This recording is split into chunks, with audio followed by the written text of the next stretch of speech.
첫 번째 문제 드리겠습니다. 이거는 제가 지난주에 자세하게 설명을 안 드렸어요. 그런데 이 프린트물을 혹시 복습을 하신 분께서는 이 문제를 맞히실 수가 있습니다.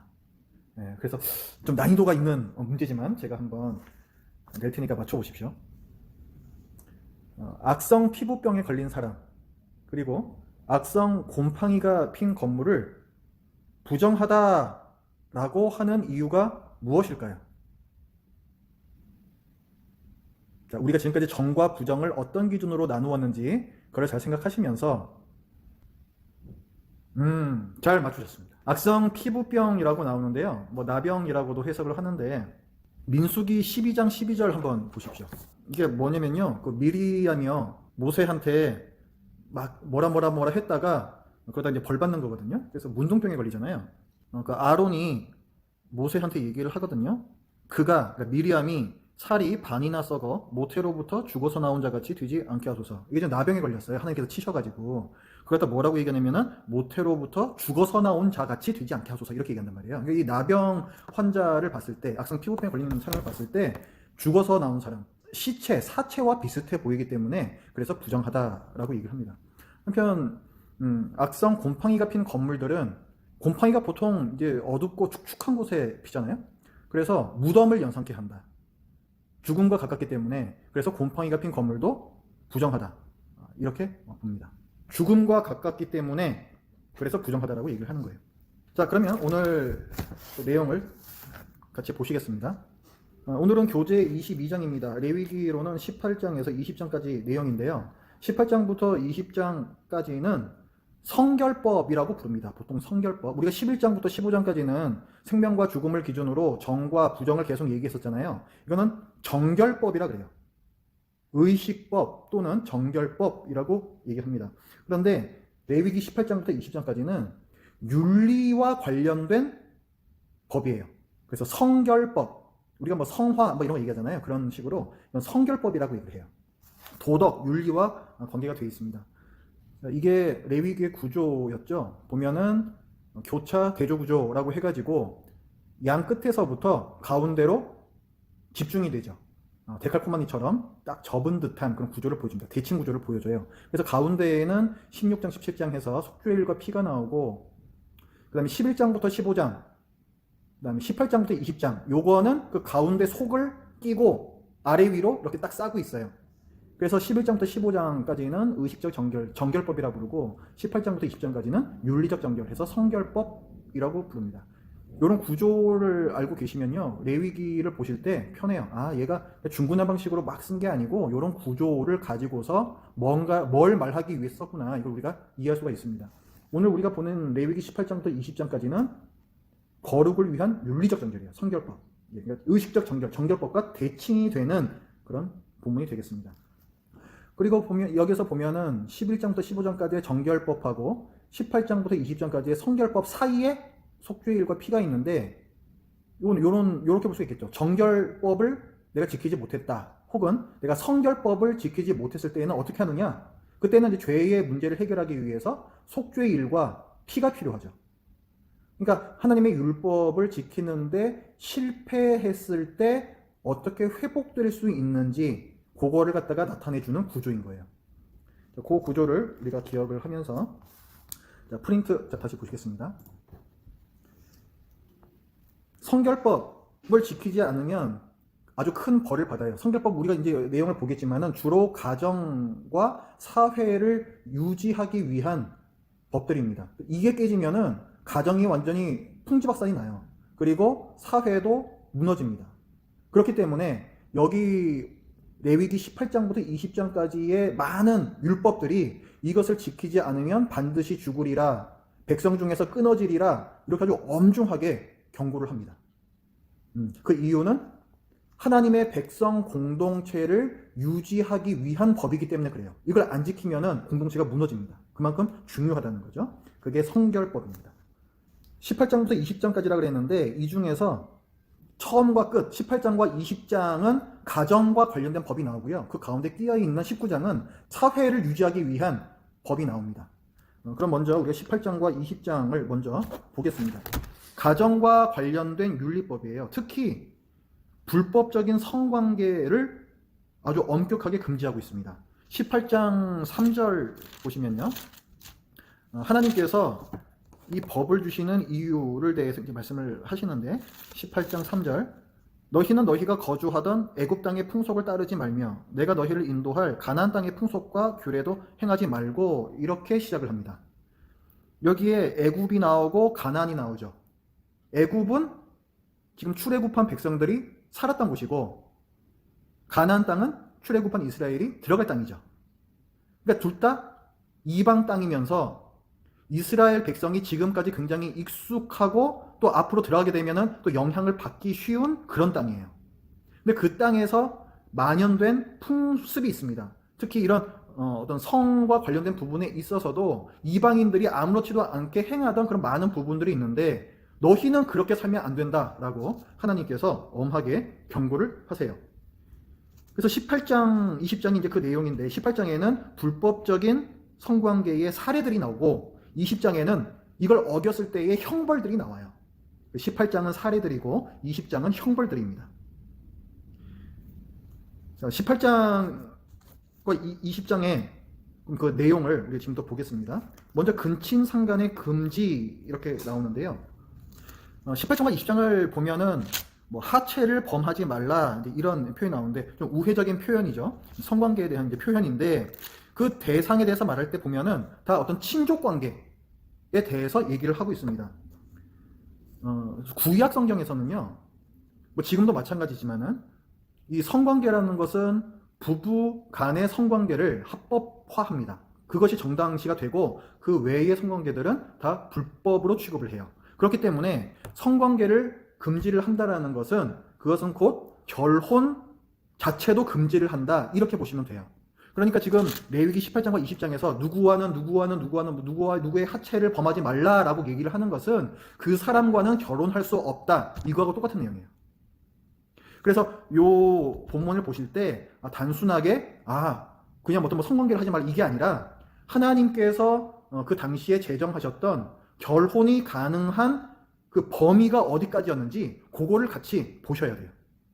본문을 보면요, 삼촌 관계까지 결혼을, 이 성관계를 금지를 합니다. 우리나라는 지금 법적으로 몇 촌까지 근친 결혼을 못하게 되어 있습니까? 지금 법이 바뀐 걸로 알고 있는데 예전에 제가 학교에서 배울 때에는 아버지 쪽하고 어머니 쪽이 달랐어요. 뭐 아버지 쪽으로는 8촌이었나? 그렇고 어머니 쪽으로는 4촌 뭐 이런 식으로 돼 있었는데 아마 법이 바뀌었을 겁니다. 그래서 지금 어머니 쪽이든 아버지 쪽이든 관계없이 8촌 내에서는 결혼이 금지된 걸로 알고 있어요. 우리나라는. 아니 그 성경에서는 3촌까지만 금지했는데 우리는 성경대로 가야 되는 거 아니냐. 난 4촌하고 꼭 결혼하겠다. 그러시면 안 됩니다. 예, 우리는 법을 지켜야죠. 사회법을 지켜야 됩니다. 예. 실제로 저기 다른 나라들에서는 뭐 4촌 간의 결혼을 합법적으로 허용하는 나라들이 많다고 해요. 근데 우리나라나 중국처럼 유교 문화가 강한 곳에서는 8촌까지로 더 넓게 그 범위를 제한을 하고 있습니다. 자, 그래서 근친 간의 결혼은 안 된다. 이걸 성경에서 규정을 하고 있다는 거. 근데 성경을 보면요, 이 근친 간의 결혼을 하는 사례가 나와요. 우리가 잘 아는 아브라함과 사라. 아브라함과 사라 실제로 남매지간입니다. 이복 누이이긴 한데, 그러니까 어머니가 다르긴 한데, 어쨌든 이 레위기 규정을 보면은 친남매뿐만이 아니라 이복 남매지간에도 결혼을 금지하고 있어요. 레위기 규정이 주어지기 전이죠. 아브라함과 사라의 경우에는. 그럼 뭐 이거 어떻게 봐야 되는 거냐? 왜 아브라함은 이런 규정을 어겼느냐? 뭐 하나님께서 그때는 오케이 하셨다가 나중에 갑자기 뭐 이건 안 된다라고 마음이 바뀌신 거냐? 뭐 그런 건 아니죠. 그런데 하나님의 뜻이 바뀌는 건 없는데 하나님께서 명시적으로 법을 주신 이 시기 전에는 어느 정도 뭔가 묵인이 됐던 거예요. 관행적으로. 아브라함이 원래 어디 사람입니까?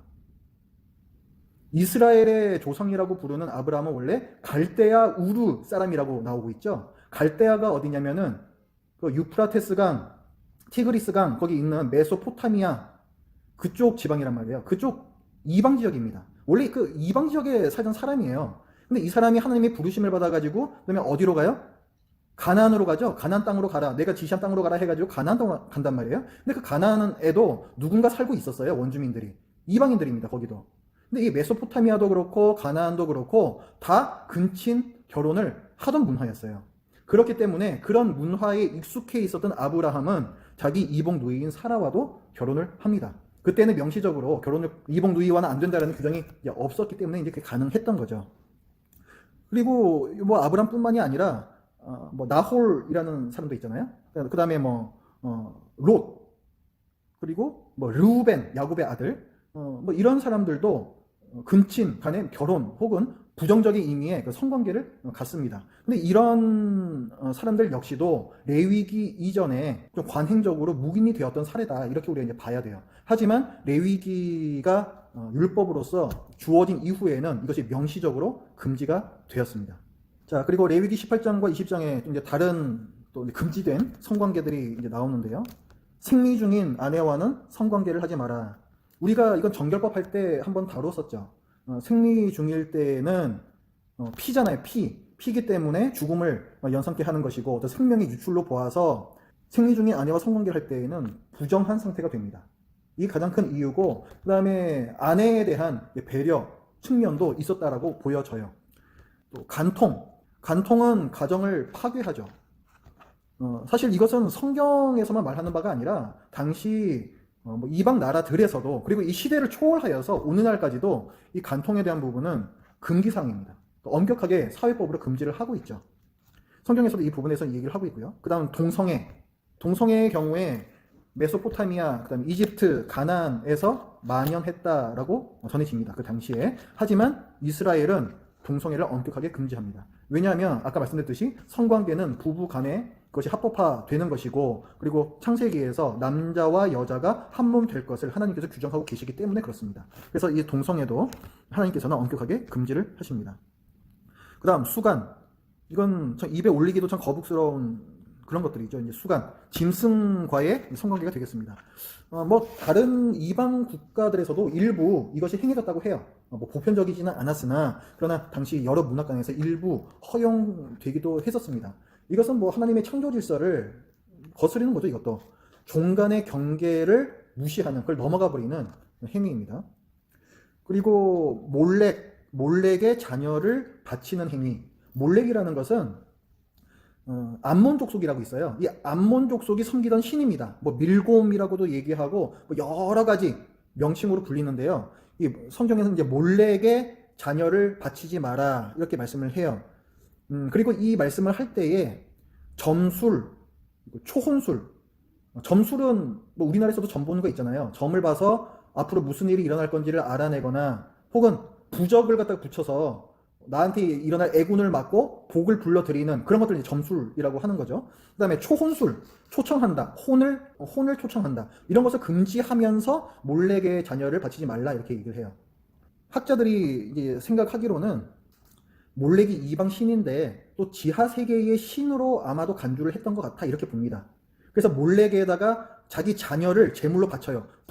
불에 태운다는 거죠. 굉장히 끔찍한 일이죠. 자기 자녀를 불에 태워서 바치고 그 대가로 앞으로 무슨 일이 일어날 것인지 그것을 알아낸다라든가, 혹은 조상의 혼령을 불러 올려서 또 자기의 어떤 유익을 구한다라든지, 이런 거하고 서로 엮인다라고 봐요. 그래서 몰렉에다 자녀를 바친다, 그 다음에 점술, 초혼술을 한다, 이거 다 하면 안 된다라는 것이 하나의 문맥에서 뭉쳐서 나올 때가 많이 있습니다.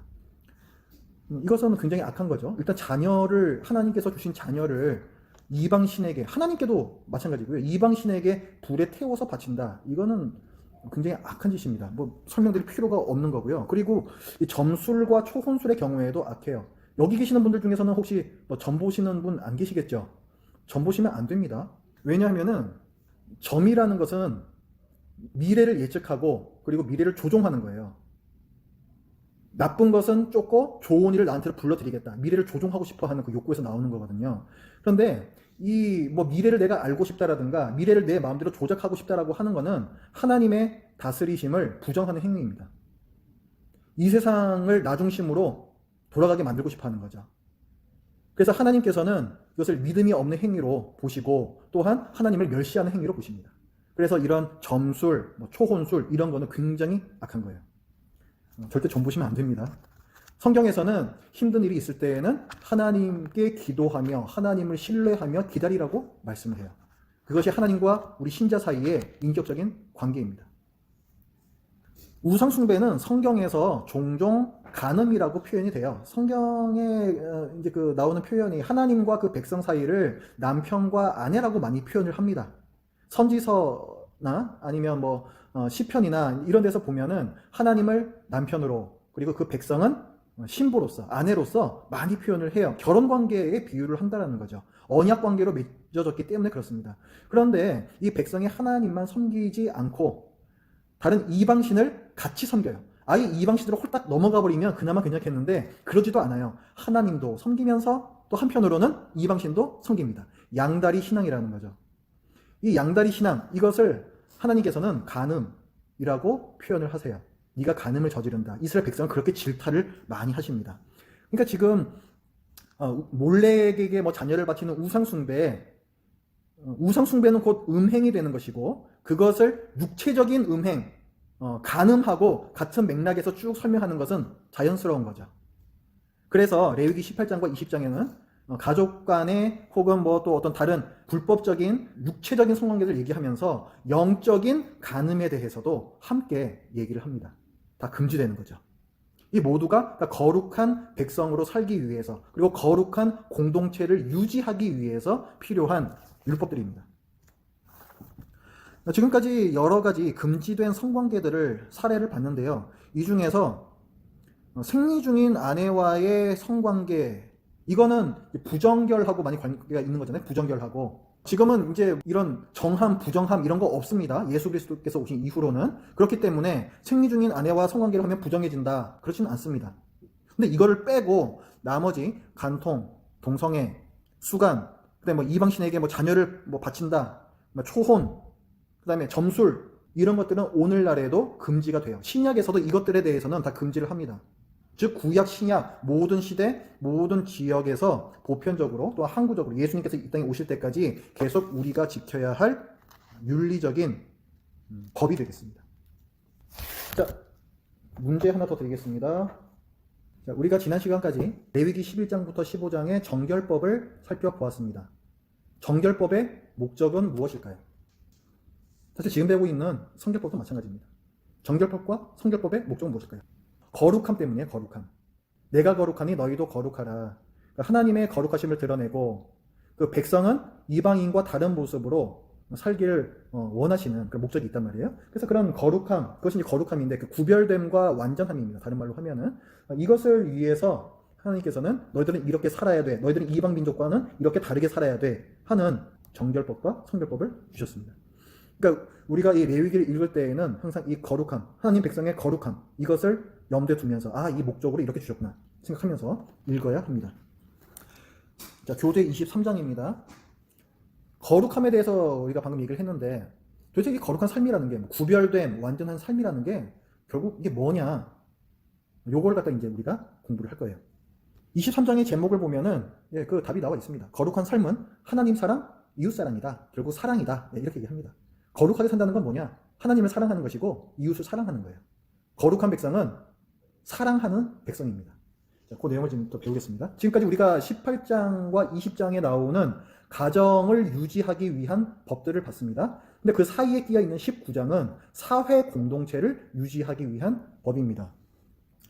레위기 19장의 내용을 쭉 보면은 대체적으로 인권 그리고 정의에 대해서 많이 얘기를 해요. 사회적 약자를 보호해야 한다. 그리고 너희들이 상거래를 하거나 재판을 할 때에 공정하게 해야 된다. 정의에 대해서도 얘기를 합니다.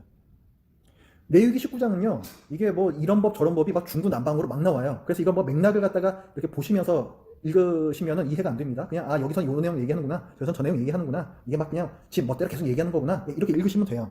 지금 18장부터 20장까지가 성결법이라고 해서 윤리법이란 말이에요. 그런데 이 19장도 윤리에 대해서 얘기를 하는데, 근데 군데군데에는 의식법이 나옵니다. 우리가 11장부터 15장까지 봤던 윤리와는 관계없어 보이는 그런 법들이 또 군데군데에는 나와요.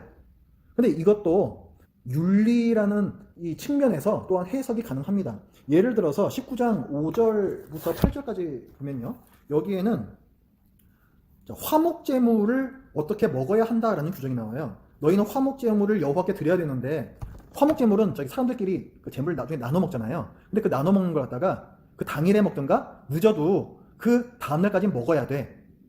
그래도 남는 거는 태워버려야 돼. 이렇게 규정을 하고 있습니다. 그럼 이거는 제사법이란 말이에요. 그러니까 제의와 관계된 이런 그런 법처럼 보이는데 이게 왜 윤리를 얘기하는 그 내용 가운데 섞여 있느냐? 만약에 화목제로 제물을 드렸잖아요. 그럼 거기에서 대부분의 이 고기가 다 다시 제물 드린 사람한테 돌아와요. 그럴 때 이웃과 나눠 먹게 되어 있는데 만약에 이걸 갖다가 뭐 언제까지든 네 마음대로 그냥 다 먹어라 이런 식으로 두게 되면은 그럼 이 사람이 뭐 이제 어떤 부분은 이웃들과 나눠 먹고 또 어떤 부분은 내가 저기 이렇게 말려가지고 뭐 육포로 뭐 만들어 먹는다라든가 뭐 어떤 식으로 이제 저장했다가 먹는다라든가 이런 식으로 두고 자기 혼자서 또 먹는 경우도 발생을 할 수가 있겠죠. 그런데 만약에 이 고기에 대한 규정을 아무리 늦어도 내일까지는 다 먹어야 돼 하면은 그럼 이건 뭐 저장이 불가능한 거예요. 이걸 어기면은 매우 큰 형벌도 받게 되거든요. 그러니까 이 사람이 어떻게 해야 되겠습니까? 어떻게든 이걸 다 소진을 해야 돼요. 그래서 이웃들과 아주 넉넉하게 풍성하게 나눌 수 있게 됩니다. 그러니까 이런 걸 통해 가지고 백성들로 하여금 지나친 욕심, 탐욕을 억제시키는 그런 어떤 부수적인 효과를 가져올 수가 있어요. 그런 맥락에서 화목제물, 그 많은 제사들 중에서 하필이면 그 화목제물에 대한 얘기가 이 윤리에 대한 맥락 가운데 섞여서 나옵니다. 그렇게 이제 이해를 하시면 되겠어요. 화목제 고기를 정해진 기한 내에 다 먹지 못하고 이 규정을 위반하는 경우에는 매우 큰 형벌을 받는다 그랬는데 성경에서는 끊어진다 이렇게 표현을 해요. 끊어진다. 그래서 끊어진다라는 것은 공동체와 가족으로부터 끊어진다, 단절된다. 이게 이제 그 본질적인 의미예요. 공동체로부터 끊어진다. 이게 본질적인 내용이에요. 근데 그것이 나타나는 형태는 여러 가지가 있어요. 예를 들어서 하나님의 형벌로 즉시 죽음을 당할 수도 있습니다. 하나님께서 치시는 거죠. 혹은 대가 끊길 수도 있어요. 자식을 낳지 못한다라든가 이런 식으로 대가 끊기는 경우도 끊겨진다. 이거의 한 형태입니다. 혹은 이 공동체로부터 추방을 당할 수도 있어요. 혹은 이 사람이 살다가 이제 죽는데 조상묘가 있습니다. 다들 이 이스라엘 사람들은. 근데 조상묘에 묻히지 못하고 다른 데에 묻히는 거예요.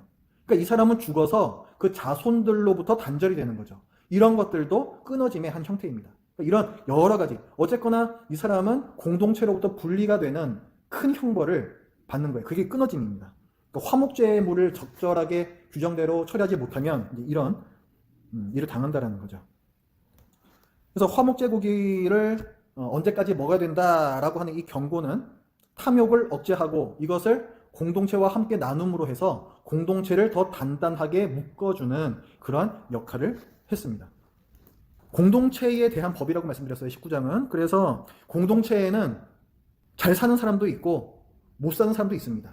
하나님께서는 특히 가난한 자들에 대해서, 사회적 약자에 대해서 많은 관심을 갖고 계세요. 그 사람들을 너희가 보살펴라. 이것을 매우 강조를 하십니다. 그래서 19장에 그런 내용들이 많이 나오는데요. 19장 9절에 너희가 너희의 땅에서 곡식을 거둘 때에, 추수 때죠. 너는 밭 모퉁이까지 다 거두지 말고, 밭이 이렇게 네모나게 생겼다라고 하면은 내 귀퉁이가 있잖아요. 그 내 귀퉁이에서는 곡식을 좀 남겨놓으라는 거예요. 다 베어버리지 말고. 그 다음 내 떨어진 이삭도 줍지 말며. 그 다음에 추수를 하다 보면은 땅에 이삭이 떨어진 것들이 있겠죠. 근데 그걸 갖다가 또 한번 쑥 훑으면서 그걸 다 주워가지 말라고 말씀을 합니다. 그 다음에 10절에서는 이번에는 포도원이에요. 포도원의 열매를 다 따지 말고 내 포도원에 떨어진 열매도 줍지 말고. 아까 밭에서 하는 거하고 비슷하죠. 왜 그렇게 하는가? 밭도 그렇고 포도원도 그렇고 왜 그렇게 하는가? 가난한 사람과 거류민을 위하여 버려두라. 이렇게 말씀하세요. 가난한 자들에 대한 배려입니다.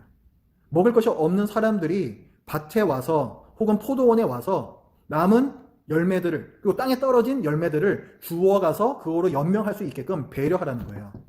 이건 역시 탐욕을 억제시키면서 모두가 함께 살아갈 수 있는 공동체를 만들어 가야 한다라는 하나님의 뜻이 담겨져 있는 율법이죠. 그런데요, 이 규정들이 굉장히 막연합니다. 예를 들어서 밭 한 평당 이삭은 어느 정도를 남겨놔야 한다라든가, 포도나무 한 그루에서는 포도송이 뭐 몇 개를 남겨놔야 한다라든가, 이런 식으로 세세한 규정을 주시지 않습니다. 이거는 뭐냐면은 너네들의 그 마음에 자원하는 대로 도우라는 거예요. 거꾸로 말하면은 내가 안 해도 그만입니다. 내가 이렇게 안 한다고 해가지고 그걸 가지고 뭐 사람들이 뭐 도덕적으로 윤리적으로 비난은 할 수 있을지언정 그러나 법적으로 이 사람을 처벌할 수는 없어요. 지금까지 우리가 봤던 윤리법들은 이것을 어겼을 때 형벌을 받잖아요. 그런데 이런 사랑을 베푸는 데 있어서는 자발적인 나눔을 명하십니다. 사실 이게 더 무섭죠. 차라리 규정을 주시면 그거만큼만 하면 될 것 같은데 이거는 규정이 없어요. 자발적인 나눔을 하나님께서는 그걸 통해서 가난한 자들을 구제하기를 원하십니다. 자, 그 다음에 또 뭐 이제 또 다른 법들이 쭉 나옵니다. 이것도 대체적으로 힘 없는 사람들이 당하기 쉬운 그런 상황에 대한 법들이에요. 11절에 보면은 도둑질 또 속여서는 안 되고 거짓말해서는 안 되고 어떤 재산상의 피해를 주지 말라는 게 나오고 12절에서는 하나님의 이름으로 거짓 맹세를 하지 말라. 거짓 맹세는 법정입니다. 법정에서 거짓 맹세하지 말라는 게 나오고 또 13절에는 이웃을 억압하지 말고 착취하지 말고 그 다음에 품꾼이라고 나오는데요. 그건 일용직이에요. 그러니까 하루 벌어서 하루 살아가야 하는 분들이 있잖아요. 그분들의 일당을 아침까지 일당을 미루지 말라고 이렇게 말씀합니다. 이걸 미루면은 이분들의 가족들은 그날 저녁을 굶는 거예요. 근데 이제 그 세부적인 규정을 주고 계시죠. 14절에서는 장애인을 보살펴라. 15절과 16절에서는 법정에서 재판을 공정하게 해라. 16절부터 또 18절까지는 이웃을 비방하지 말고 이웃에게 손해를 끼치지 말고 원수를 갚지 말고 이웃을 원망하지 말고 이웃을 사랑해라. 이런 말씀들을 합니다. 뭐 원수 갚지 마라, 이웃 사랑해라 하면은 우리는 신약의 명령들이 많이 떠오르잖아요. 내 원수도 사랑하라, 내 이웃을 내 몸과 같이 사랑하라. 그러니까 이게 뭐 신약 시대 와가지고 예수님께서 말씀하신 게 아니고 구약 시대부터 하나님께서 일관되게 말씀하셨던 바입니다. 아까 19장에는 윤리법뿐만이 아니라 의식법도 조금씩 섞여 있다라고 이제 말씀을 드렸는데 그 부분을 좀 더 살펴보겠습니다. 19장 19절 너희는 내 규례를 지킬지어다. 내 가축을 다른 종류와 교미시키지 말며 이것은 종 간의 혼합을 금지하는 거죠. 내 밭에 두 종자를 섞어 뿌리지 말며 이것도 혼합을 금지하고 있습니다. 두 재료로 직조한 옷을 입지 말지며 섞어 짠 옷을 입지 말라. 이것도 혼합을 금지하는 거죠. 이거는 뭐 이웃에게 해를 입힌다라든가 이거하고는 전혀 관계없어요. 그래서 그냥 윤리와 관련된 게 아닙니다. 그렇기 때문에 제2법, 의식법이라고 불러요. 그럼 이런 법의 목적은 뭐겠습니까? 공통적으로 혼합시키지 말라는 거죠. 이질적인 것들을 서로 혼합시키지 말라. 이거는 하나님의 백성이 이방인의 풍습을 따르면 안 된다라는 부분을 강조하시는 거예요. 너희는 이방인들과 섞여서는 안 돼. 너희는 그들과 구별돼야 돼. 이것을 교훈하는 하나의 교보제들입니다. 이런 농사를 지을 때 이렇게 해야 되고 옷은 이런 걸 입어야 되고 이걸 보면서 계속 떠올리는 거예요. 백성들은. 교보제입니다. 그다음 23절부터 25절 말씀을 보시면요. 이 윤리법이 이 자연의 경계에까지로 확장이 돼요. 자연에 대해서도 너희가 지켜야 할 도리가 있어. 이걸 얘기를 합니다. 23절부터 너희가 그 땅에 들어가 가나안 땅에 들어가게 되면 각종 과목, 이제 과일 나무죠. 이거를 심거든 그 열매는 아직 할례 받지 못한 것으로 여기되 그 3년 동안 너희는 그것을 할례 받지 못한 것으로 여겨 먹지 말 것이요. 가나안 땅에 들어가 가지고 과일 나무를 심어요. 그러면은 3년 동안 먹으면 안 됩니다. 그리고 4년째에도 그 과실은 하나님께 드려야 되고 5년째부터 이제 과실을 따가지고 자기가 먹을 수가 있어요. 왜 3년 동안은 아예 먹지 못하게 하느냐? 자, 지금 그 땅에 들어가서 과목을 심거든 이렇게 나오죠. 여러분 그 화초, 나무 이런 거 키워보신 분들은 잘 아실 거예요. 이 나무 같은 거 한번 옮겨 심으면요, 이 나무가 한동안 끙끙 앓습니다. 비실비실해요, 얘가. 그 땅에 이제 그 뿌리를 잡고 자리를 잡느라고 비실비실합니다. 그렇기 때문에 이 과목들이 자기 자리를 잡을 때까지 시간을 충분히 주라는 이 배려예요. 자연에 대한 배려입니다. 사람이 욕심이 나면은 그런 거 상관할 거 없고 뭐라도 열리면 자꾸 따가지고 먹든지 팔든지 한단 말이에요. 이런 탐욕을 억제하고 자연을 잘 가꿀 것을 하나님께서 명령하시는 거예요. 또한 3년이 지난 다음에 우리가 과실을 따면 나무가 건강하니까 우리가 중장기적으로도 더 많은 유익을 얻을 수가 있습니다. 그러니까 이런 면도 우리가 또 볼 수가 있고요. 그 다음에 26절부터 31절까지는 아까 뭐 섞어 짠 옷을 입지 말라, 뭐 두 종류의 뭐 곡물을 섞어서 뿌리지 말라, 뭐 이런 게 교보제라 그랬잖아요. 그래서 이방인들과 너희들이 혼합되면 안 돼. 이 교훈을 주기 위한 거라 그랬잖아요. 그래서 이 이방인들의 풍습, 너희들이 따르면 안 돼. 이게 그 한 예로서 26절부터 이게 나오는 거예요. 이게 보면 너희는 무엇이든지 피자 먹지 말며, 그다음에 점을 치지 말고 술법을 행하지 말고 이렇게 나오고, 그 다음에 27절부터는 이방인들이 행했던 장례 풍습이에요. 사람이 이제 죽으면은 이제 슬퍼하면서 곡을 하잖아요. 이제 거기 관련된 풍습입니다. 뭐 슬퍼해야죠. 슬퍼하는 건 좋은데, 그런데 이방인들과는 달리 해야 된다는 거예요. 27절부터가 이방인들이 하는 그 모습들입니다. 머리칼을 둥글게 깎지 말며, 수염 끝을 손상하지 말며, 죽은 자 때문에 너희의 살에 문신을 하지 말며, 무늬를 놓지 말라. 이것들이 다 이방인들이 애곡행위로서 하는 겁니다. 이런 거는 너희는 하면 안 돼. 그 다음 32절부터는요, 그러니까 공동체를 든든하게 그 질서를 유지하기 위한 법들이 나옵니다. 32절에는 너는 샘머리 앞에서 일어서고, 샘머리라는 것은 머리가 새었다, 뭐 어르신들이죠, 한마디로. 샘머리 앞에서 일어서고 노인의 얼굴을 공경하며, 이렇게 나오죠. 어른을 공경하라 이렇게 나오고, 33절과 34절에서는 나그네를 돌보아라, 35절과 36절에서는 거짓된 상거래를 또 금지하는 법이 나옵니다. 이 모두가 이 공동체의 질서를, 이 사회를 유지하기 위한 법들이에요. 특히 사회적 약자에 대한 배려와 정의가 강조되고 있다, 이것을 봤습니다. 자, 우리가 지금까지 본 것처럼 거룩한 백성이라는 건요, 우리가 거룩한 삶을 산다는 것은 구체적으로 우리가 무슨 뭐 산에 들어가 가지고 뭐 연부를 하듯이 그런 게 거룩한 삶이 아닙니다. 물론 하나님께 예배 잘 드려야죠. 하지만 그것만이 아니라 성경에서는 이웃을 사랑하고 정의를 실현함으로써 거룩한 백성이 된다, 이것을 말씀을 하고 있어요. 18장부터 20장까지 윤리법의 내용입니다. 거룩한 백성이 되기 위해서는 이렇게 살아야 돼. 사랑과 정의를 실천하면서 살아야 돼. 그걸 얘기하고 있습니다. 다른 나라들은 뭐 그럼 이렇게 안 살았냐? 뭐 가난한 사람들, 사회적 약자를 돌보라는 게 이스라엘에만 있었고 다른 나라들은 이런 분들을 아주 뭐 가혹하게 대하고 뭐 그랬느냐? 안 그랬어요. 그 당시에 다른 나라들의 법전 같은 것도 보면요, 어려운 분들을 이렇게 도와야 한다라는 아주 구체적이고 세부적인 조항들이 많이 발견이 됩니다. 이스라엘만 그랬던 건 아니에요. 그런데 이스라엘 백성에게만 고유한 부분이 있어요. 다른 나라들은 사랑과 정의 실천을 해야 된다는 것이 뭐 어제 설교에서 말씀드렸던 진리의 파편들이라고 본다면은, 이스라엘 백성들은 명확한 근거를 하나님께서 주십니다. 너희가 애굽에서 구원받았으니, 너희가 애굽에서 그렇게 어렵게 살았으니 너희도 이제 어려운 자를 돌봐라, 이렇게 해요. 너희가 구원받았으니 구원하라는 거예요. 이건 신약시대에 우리에게도 동일하게 적용이 되는 부분이죠. 우리가 왜 사랑과 정의를 실천해야 되는가? 우리는 구원받은 백성이기 때문에 그렇습니다. 우리는 하나님께 사랑받은 백성이기 때문에 그렇습니다. 사회적 약자를 돕는 방법은 항상 크게 두 가지예요. 시대를 불문하고 장소를 불문하고 사랑과 정의입니다. 정의는 그 사회에서, 그 국가에서 제도적 측면으로 나타나요. 복지제도, 여러 가지 법으로서 이 사회적 약자들을 돕는 제도들이 제정이 됩니다. 그래서 이걸 위해서 그리스도인들은 목소리를 내야 돼요. 하지만 이 사회적인 제도, 이 정의로 구현되는 사회적인 제도만으로는 항상 허점이 있습니다.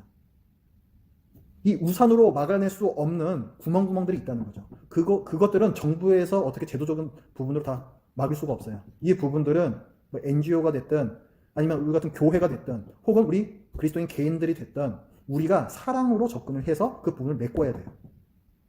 또 사랑만으로는 모든 가난한 분들 도울 수 없습니다. 정부의 제도적인 측면, 이 정의 측면도 또 필요해요. 그래서 항상 사랑과 정의는 항상 서로를 보완하면서 사회적 약자를 도와야만 합니다. 뭐 구약시대에서 또 이런 원리들이 잘 나타나고 있는 거죠. 자, 문제 하나 더 드리겠습니다. 자, 지난 시간에 제가 설명을 드리긴 했는데 여러분들이 머릿속으로 잘 정리를 하셨는지 제가 궁금해서 질문을 하나 드리겠습니다. 피를 금하잖아요. 피를 먹지 말라 얘기하잖아요. 그래서 오늘날에도 선지국을 안 먹는 분들이 일부 계십니다. 근데 이게 잘못됐다고 제가 말씀드렸죠. 근데 그분들이 그 피를 먹지 않는 이유는 피를 먹지 말라는 계명이 구약시대뿐만이 아니라 신약시대에도 동일하게 그 명령이 주어졌기 때문에 그렇게 하신다라고 제가 말씀드렸습니다. 그게 어떤 부분이냐면 사도행전 15장에 나오는 예루살렘 공의회에 의해서의 결정이에요. 신약시대입니다. 예루살렘 공의회. 이때 몇 가지 이방인들에게 금해야 할 금지 규정이 정해졌는데 그 중에 하나가 피를 금하는 거예요. 그러니까 피를 먹지 말라는 거예요. 신약시대에서 이렇게 정해졌으니 그러므로 신약시대에도 지금도 피를 먹으면 안 된다라는 주장입니다. 자, 이 주장이 왜 잘못되었는지, 그리고 예루살렘 공의회에서는 왜 피를 먹지 말라는 규정을 정했는지 여기에 대해서 설명을 해 주십시오. 여러분 이거 설명 못 하시면 앞으로 선지국 순대 드시면 안 됩니다. 설명 못하면은 율법대로 가야죠. 예, 잘 맞추셨어요. 네, 맞습니다. 지금 그 예루살렘 공의회는 사도행전 15장이란 말이에요. 13, 15, 18 여러분 또 외우고 계신지 모르겠어요. 바울의 1차, 2차, 3차 선교 여행의 그 시작 지점입니다. 13, 15, 18. 그러니까 15장은요. 바울이 지금 이제 1차 선교 여행 마치고 돌아온 때예요. 그래서 이제 이방인들 신자가 생긴 거죠. 그래서 지금 이방인들에게는 어떤 규정을 적용해야 되느냐 이 문제가 지금 불거진 거고. 지금 이제 한창 선교를 해야 되는데 그 선교 대상에는 유대인들도 많이 있죠, 아직.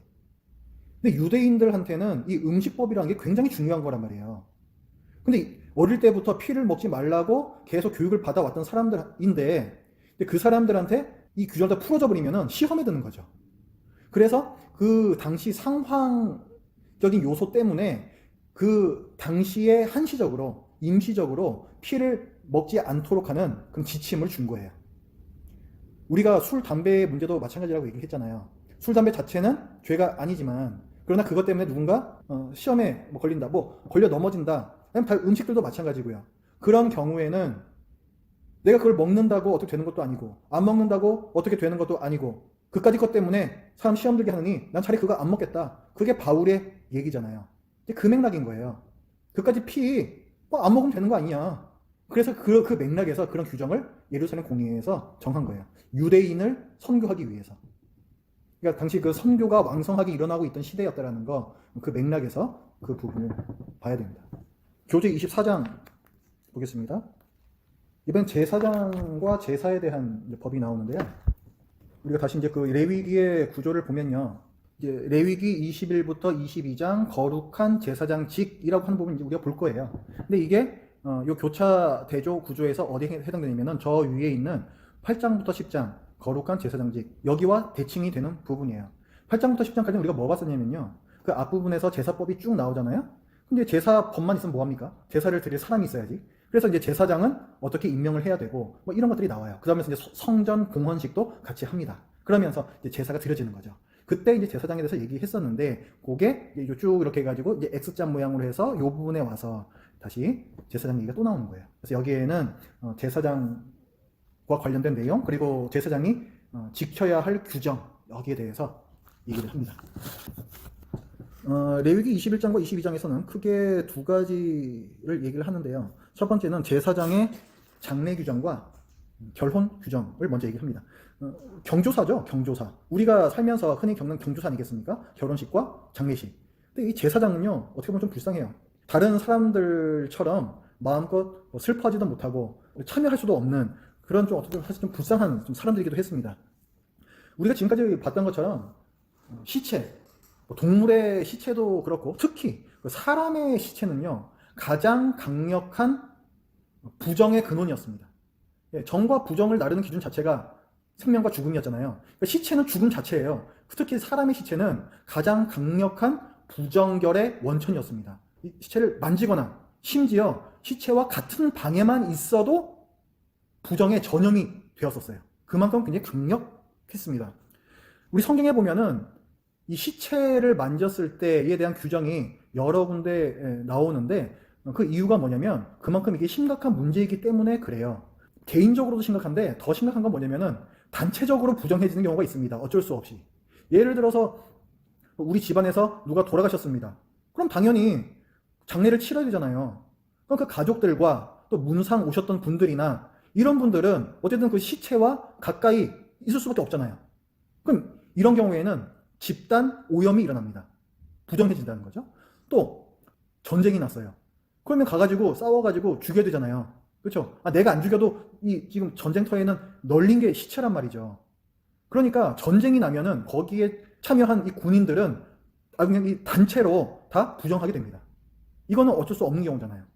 그래서 이런 경우에 대해서도 하나님께서는 규정을 주세요. 집단 오염은 굉장히 어려운 게, 우리가 나병 환자, 악성 피부병 환자가 나은 경우에 진영으로 복귀하기 위해서는 복잡한 정결례를 치르는 걸 봤죠.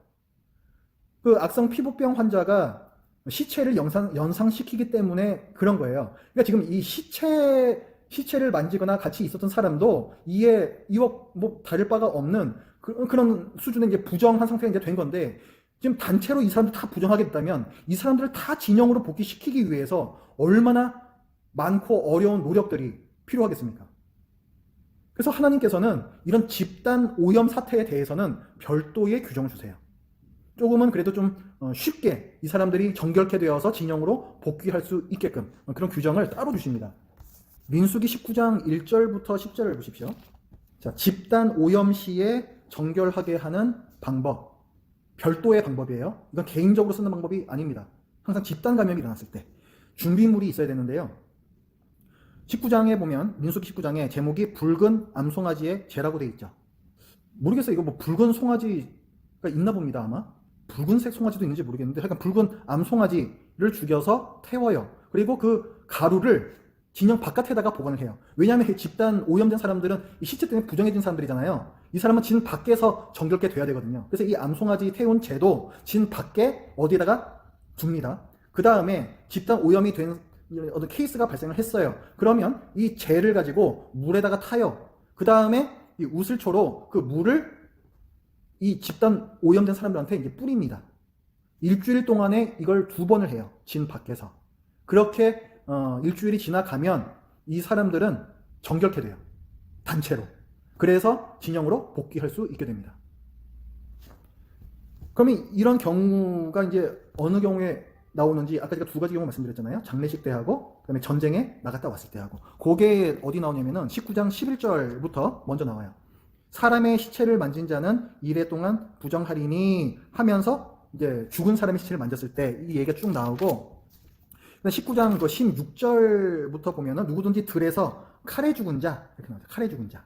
이게 나오고, 그 다음에 민수기 또 31장 19절부터의 말씀을 보면은 너희는 이래 동안 진영 밖에 주둔하라. 이게 전쟁 나갔다 온 사람들이에요. 누구든지 살인자나 죽임을 당한 사체를 만진 자는 셋째 날과 일곱째 날에 몸을 깨끗하게 하고 너희의 포로가 나오잖아요. 전쟁 포로거든요. 포로도 깨끗하게 할 것이며, 그 다음에 뭐 이제 갖고 나갔던 물건들도 다 같이 이제 정결케 해야 된다 얘기를 하면서 정결하게 하는 방법에 23절을 보면은 중간에 정결하게 하는 물로 이런 표현이 나옵니다. 이 정결하게 하는 물이 뭐냐면 아까 그 붉은 암송아지 태운 재를 넣은 물이에요. 이게 정결하게 하는 물이에요. 이걸 우슬초로 이렇게 뿌려가지고 일주일에 3일째 하고 7일째 이렇게 뿌립니다. 그래서 일주일에 2번 뿌려가지고 일주일이 지나면은 자연 정화 기간을 거쳐가지고 정결케 돼서 단체로 진영으로 복귀를 하는 거죠. 이런 규정을 따로 주셨어요. 하나님께서 이렇게 죽음에 대한, 시체에 대한 규정을 따로 주시기까지에는 그만큼 이 문제가 심각하다는 얘기예요. 그래서 이런 세상 규정까지 주시는 겁니다. 이렇게 시체를 만지는 것은 부정하기 때문에 제사장들은 이게 본론이에요. 그래서 제사장들은 시체를 가까이 하면 안 됩니다. 그래서 장례식에 참석하면 안 돼요. 제사장들이 장례식에 참석하게 되면 부정하게 되죠. 제사장들은 성소에서 일해야 되잖아요. 부정하게 된 사람이 어떻게 성소에서 일하겠습니까? 안 되잖아요. 그래서 제사장들은 직계가족의 장례식까지만 참석을 할 수 있었어요. 그리고 대제사장은 그나마 직계가족 장례식도 참석을 못합니다. 그 이유에 대해서 21장 레위기 21장 4절에서 말씀을 하는데, 제사장은 그의 백성의 어른인즉 자신을 더럽혀 속되게 하지 말지니라. 그래서 어른이라는 표현은 대표, 이렇게 보시면 돼요. 그러니까 그 백성을 대표하는 사람이다, 제사장은. 그래서 제사장이 더럽혀지면은 그 백성도 다 더럽혀진다. 다 부정케 된다. 이렇게 하나님께서 보신다는 거예요. 그렇기 때문에 제사장은 부정케 되면 안 되고, 그래서 시체를 가까이 하면 안 되었습니다. 여러분, 그 누가복음 10장에 보면은 선한 사마리아인의 비유 나오잖아요. 잘 아시죠? 선한 사마리아인의 비유. 자, 예루살렘에서 여리고로 내려가는 길이 있었다. 그런데 그 길에 어떤 사람이 쓰러져 있어요. 맨 처음에 누가 지나가요? 예루살렘에서 나와서 여리고로 가던 제사장. 어떻게 합니까? 삥 둘러가죠? 그 다음에 레위인. 이 사람도 삥 둘러가죠? 왜 그랬을까요? 율법을 지키는 거예요, 이 사람들은. 특히 제사장은 시체를 가까이 하지 말라 그랬으니까 지금 누군가 길에 피 흘리면서 쓰러져 있단 말이에요. 그러니까 죽은 사람일 수도 있어요. 율법을 지키기 위해서 삥 돌아가는 거예요. 근데 예수님께서는 그걸 잘했다고 말씀하시는 거예요? 못했다고 말씀하시는 거예요? 못했다고 말씀하시는 거예요. 율법주의로 빠지는 것에 오류를 말씀하고 계시는 거죠. 이웃사랑이 더 우선한다를 말씀하십니다. 아마 그 제사장과 레위인이 그 사람 도와줬다고 해도, 설령 그 사람이 정말 죽은 사람이라서 시체였다고 해도 저는 하나님께서 그 제사장과 레위인 벌하시지 않았을 거라고 저는 생각해요. 예수님께서 그렇게 말씀하시니까. 그 다음에 21장에는 이제 또 제사장의 결혼 규정이 나와요. 경조사를 그랬잖아요. 아까 이제 장례는 조사라고 보면은 이제 경사, 결혼, 본인이 결혼하는 경우. 제사장과 대제사장은 그러니까 성적으로 문란한 여인이라든가 혹은 결혼한 적이 있던 여인하고는 결혼하지 못하게 했습니다. 이렇게 규정한 목적도 교훈적인 이유가 있는 거예요. 그러니까 제사장은 거룩하신 하나님을 섬기는 사람이기 때문에 그 거룩함을 강조하기 위해서, 그래서 이제 결혼에 있어서도 이제 이런 규정을 두었습니다. 그리고 21장 18절부터는 이런 경우 있을 수 있잖아요. 내가 제사장이에요. 그런데 다쳐가지고 손을 쓸 수 없게 되었어요. 한쪽 팔을 쓸 수 없게 되었다. 혹은 한쪽 다리를 쓸 수 없게 되었다. 그럼 그 제사장은 제사장의 직무를, 제사장의 일을 할 수 없습니다. 그렇다고 제사장에서 파면되는 건 아니에요. 여전히 제사장만 먹을 수 있는 음식을 먹을 수 있습니다. 그런데 제사장이 해야 할 일에서만 면제가 돼요. 왜 그렇겠습니까? 이 제사장이 하는 일을 여러분들이 배우셨지만 별로 그렇게 고상한 일들이 아닙니다.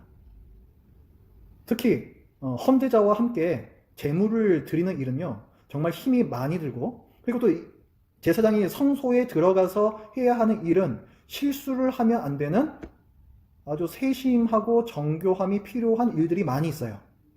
그렇기 때문에 내가 다리 한쪽을 잘 못 쓰게 되었다라든가 팔 한쪽을 못 쓰게 되었다라든가 이런 경우에는 이런 때로는 힘을 많이 써야 하는 일도 할 수가 없고 대단히 정교한 일도 할 수 없게 되죠. 그렇기 때문에 제사장의 직무에서, 일에서 면제를 시켜주는 거예요. 그 대신에 다른 불이익은 없습니다. 여전히 제사장의 특권이라고 할 수 있는 부분은 누려요.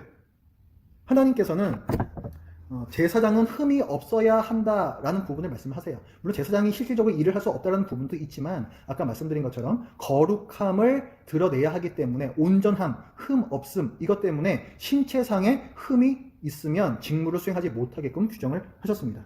그래서 21장 18절부터 20절까지는 그 신체적인 흠에 대해서 기술을 하고 있어요.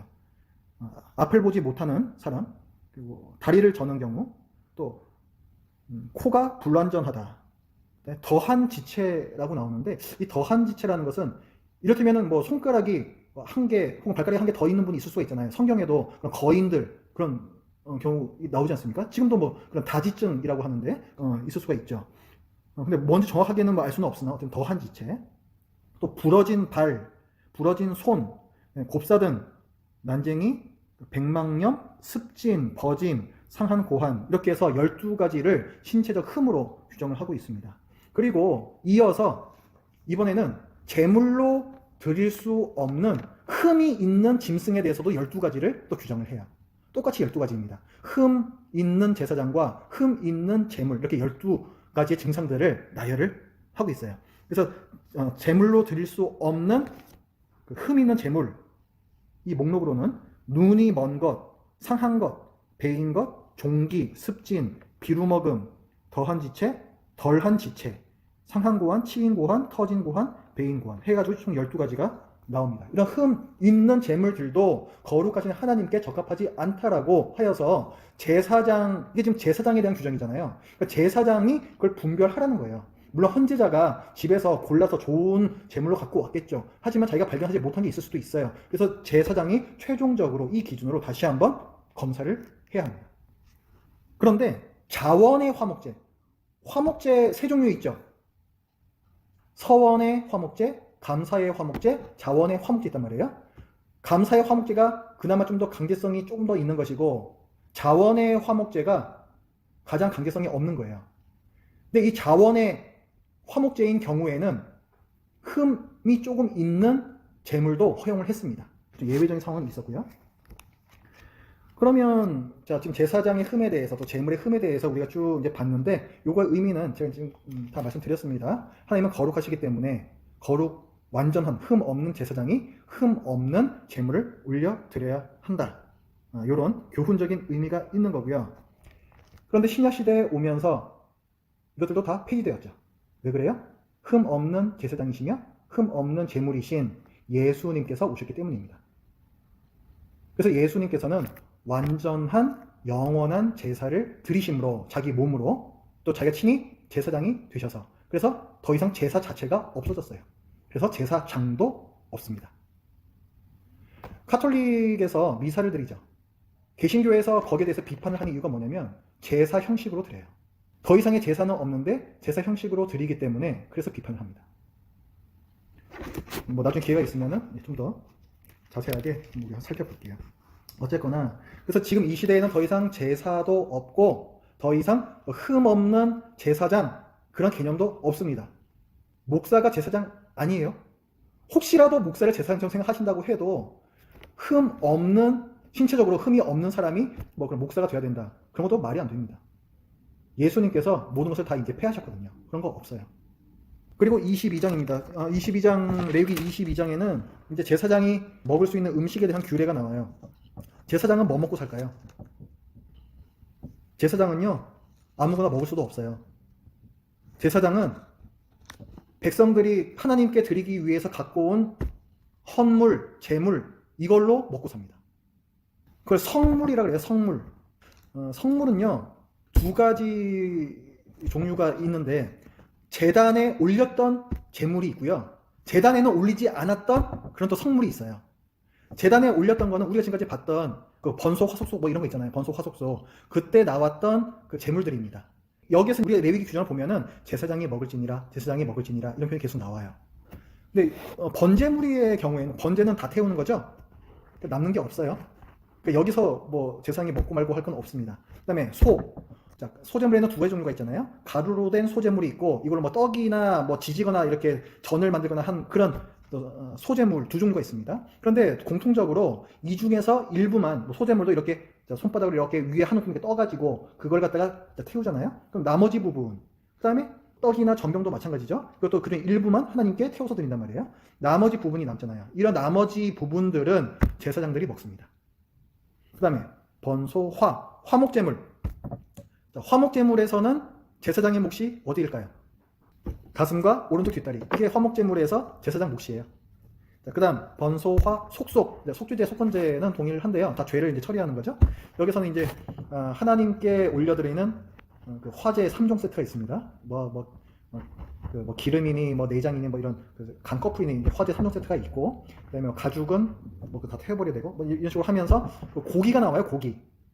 고기가 나오는데 그 고기를 가벼운 죄에 대한 속죄제, 속건제인 경우에는 제사장이 먹어서 없애고 중죄인 경우에는 그 피가 성소로 들어가야 하는 죄가 있거든요. 그런 경우에는 고기를 먹지 못하고 진영 밖에서 태워야 됩니다. 근데 이 중에서 먹어서 없애는 고기 있잖아요. 그걸 제사장이 먹고 사는 거예요. 그것도. 그러니까 번소, 화속소, 번제는 남아나는 게 없고 나머지 제물에서는 제사장이 먹는 부분이 다 있는 거죠. 이거를 먹고 살아요. 이거를 제사장이. 그리고 제사장이요. 어찌 하다 보면은 부정한 상태로 떨어질 수가 있잖아요. 뭘 잘못 만졌다라든가. 그렇죠? 아니면 일상생활 중에 이렇게 정상적인 생활을 하는데도 부정한 상태로 떨어질 수가 있어요. 우리가 이제 11장부터 15절까지 정과 부정의 기준을 쭉 보면은 그런 경우에는요. 부정케 됐기 때문에 성물 못 먹습니다. 이게 어떨 때는 7일 동안 이렇게 가거든요. 이 부정함이. 그럼 제사장이 이제 굶어 죽겠네요. 근데 그렇지 않아요.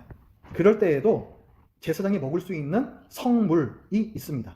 아까 이 성물에는 제단에 올렸던 것이 있고 제단에 올리지 않았던 게 있다고 그랬잖아요. 제단에 올리지 않은 게 뭐냐면 이건 제사하고 관계없이 백성들이 갖고 와서 바치는 것들이에요. 11조, 가축의 첫 회생, 그 다음에 여러 가지 자발적으로 갖고 오는 그런 봉헌물들, 이런 것들은 제단에 올리지 않았기 때문에 일반 성물이라고 부릅니다. 이것들은 부정한 제사장이라도 먹을 수 있었어요. 그래서 먹고 살 수 있었습니다. 자, 일반 백성들은 그럼 성물 중에서 뭘 먹을 수 있었을까요? 일반 백성들은 딱 한 가지, 화목제로 드렸던 고기 있잖아요. 나중에 다 돌려받아서 마을잔치 할 때 그때 그것만 먹을 수 있어요. 나머지 것들은 뭐 제단에 올렸던 것이든 아니면 뭐 이렇게 그냥 제단에 올리지 않은 일반 성물이든 먹으면 안 됩니다. 만약에 그것을 먹게 되면요, 그거는 성물을 침해한 거잖아요. 하나님의 것을 도둑질한 거예요. 그렇기 때문에 속건제를 드리게 됐습니다. 120% 손해배상 아시죠? 그 다음에 속건제로서 순양 한 마리 성소에다 바쳐야 됐어요. 하지만 그것도 부지 중에 내가 모르고 아이고 잘못했네 이런 경우에나 그렇게 하시는 거고, 내가 의도적으로 고의적으로 성물을 내가 마음대로 어떻게 했다 그러면은 훨씬 더 큰 형벌, 아마도 죽음이나 제명, 아까 끊어짐이라 그랬잖아요. 그 형벌을 받았을 거라고 여겨지고 있습니다. 자, 그 다음에 22장의 나머지 부분은 제사에 대한 추가적 규정들이에요. 제사장에 대한 규정들 우리가 쭉 봤잖아요. 제사장이 제사를 잘 드려야 되니까 제사에 대한 몇 가지 추가적 규정들이 나옵니다. 그리고 나서 22장 31절 마지막 부분인데요. 내가 거룩하니 너희도 거룩하라, 이 말씀을 하시면서 이 제사장 규정을 마치세요. 그만큼 제사장이 거룩한 직분을 잘 수행해야 된다라는 거죠.